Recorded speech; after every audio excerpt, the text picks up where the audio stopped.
The ball game was heating up and Aaliyah Boston was in full command, swiping the ball with precision. She quickly dished it to Caitlin Clark, who bolted down the court like a rocket, ready to explode. But just as Clark started to build up momentum, Diamond DeShields came out of nowhere like a freight train and boom, slammed into Clark, sending her flying. DeShields didn't just stop there, she laughed it off as if it was nothing. Seriously, she had the nerve to chuckle like she hadn't just bulldozed Clark on national television. And what did Caitlin do? She stood up, shook it off like a seasoned pro, and kept it moving. That's just the kind of player Caitlin is, tough as nails. But wait, here is where things get Evan Crozier. That wasn't the first, or even the second, time DeShields had fouled Clark hard.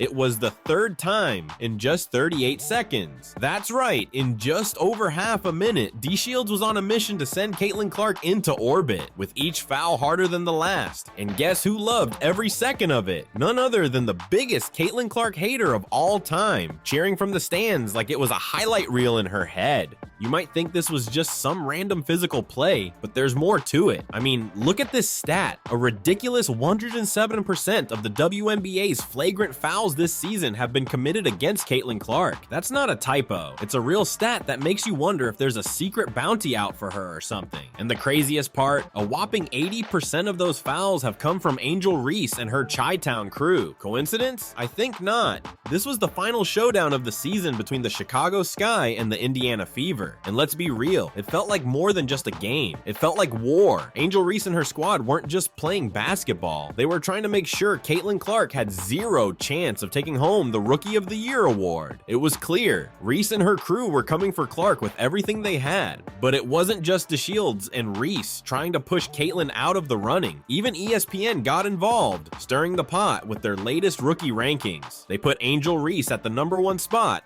above Caitlin Clark, which left fans scratching their heads. Sure, Reese is talented, but anyone with a pulse knows Caitlin's been putting up better numbers all season. I mean, stats don't lie, right? The Fever have a better win-loss record than the Sky too, so what's the deal? Heading into this final epic clash, the Rookie of the Year race was tighter than anyone could have expected. It was a toss-up, with everyone holding their breath, waiting to see who'd emerge as the clear favorite. The stakes were sky high, and you could feel the tension in the air. This game was going to decide everything. So with that, let's jump right into the action. Caitlin Clark wasted no time setting the tone. She opened the game with an absolute beauty of an assist, finding Nalissa Smith for an easy, uncontested bucket under the basket. Boom, 2 points on the board, and Caitlin wasn't done. She followed it up by draining a smooth three-pointer coming off a brush screen and then blew past her defender to finish at the rim with ease. The crowd was on their feet, Caitlin was cooking, and it was only the beginning. Moments later, she had the fans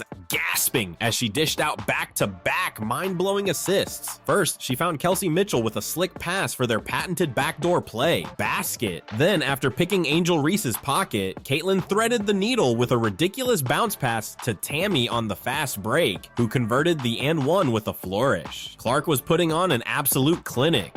By the end of the first quarter, Caitlin had 5 points, 2 rebounds, and 3 assists, while Angel Reese, she was struggling. She hit the side of the backboard, missed easy looks, and limped into the second quarter with just 2 points to her name. It was clear, the pressure was getting to her. In the second frame, Caitlin came out even hotter. She sank back-to-back triples like she was playing in her own backyard. Swish, swish, just like that, the Fever pulled ahead. But Caitlin wasn't just scoring, she was facilitating like a floor general. She fired a full-court touchdown pass to Erica Wheeler for an easy 2 and fed Diarika Hamby for a smooth jumper. Everything was clicking for Clark, and she continued to roll, finding Mitchell with another jaw-dropping pass for yet another backdoor finish. And just when you thought she couldn't do more, Caitlin turned on the Jets and finished strong at the rim again.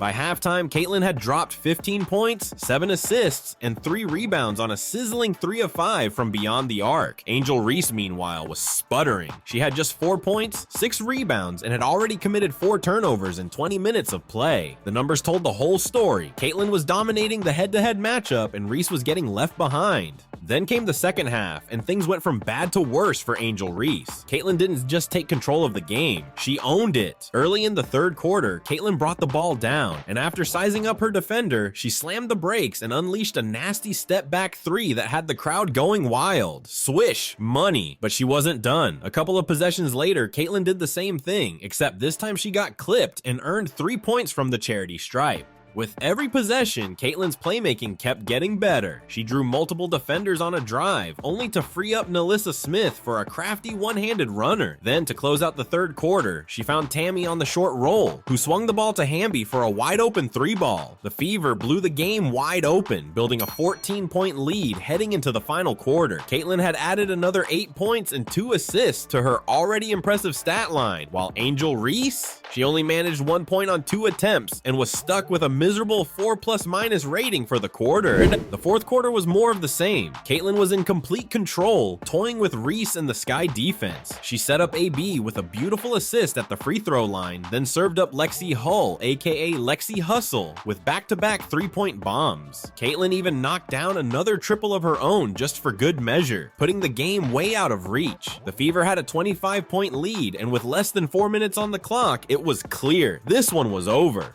But before Caitlin could take her well-deserved rest on the bench, DeShields came flying out of nowhere again, blasting Caitlin with a vicious hit. This wasn't just a regular foul, it was a blatant attempt to hurt her, and everyone in the arena knew it. The refs immediately upgraded the foul to a flagrant, and Caitlin, she didn't even flinch. As she walked off the floor, she hyped up the Chicago crowd, letting them know that she owned Reese and her crew in their own house. And just when you thought the Sky couldn't sink any lower, they did. In a desperate move to salvage something from the game, they left Angel Reese on the floor during garbage time to pad her stats. But here's the kicker, even against the Fever's third stringers, Reese could only muster 2 points. That's right, 2 points against players who don't even get minutes. She tried her best to grab another double-double, but at that point it was just embarrassing. Sure, she finished with 11 rebounds and 10 points, but compared to Caitlin's 31 points, 12 assists, and 4 rebounds on 57% shooting, it was a joke. Let's be real here, the Rookie of the Year race is over. Caitlin Clark has it locked up. There's no debate. She's leading by miles, and her performance in this latest matchup sealed the deal. Angel Reese may have her rebounding crown, but we all know why. Most of those boards come from her own misses. Reese still has a lot to work on if she wants to round out her game. Finishing at the rim, expanding her mid-range, you name it, she's not there yet. Caitlin, on the other hand, is the full package. Scoring, playmaking, leadership, she does it all. With that monster performance against the Sky, it's time we stop talking about Rookie of the Year and start putting Caitlin Clark in the MVP conversation. She's got the stats, the wins, and the swagger to back it all up.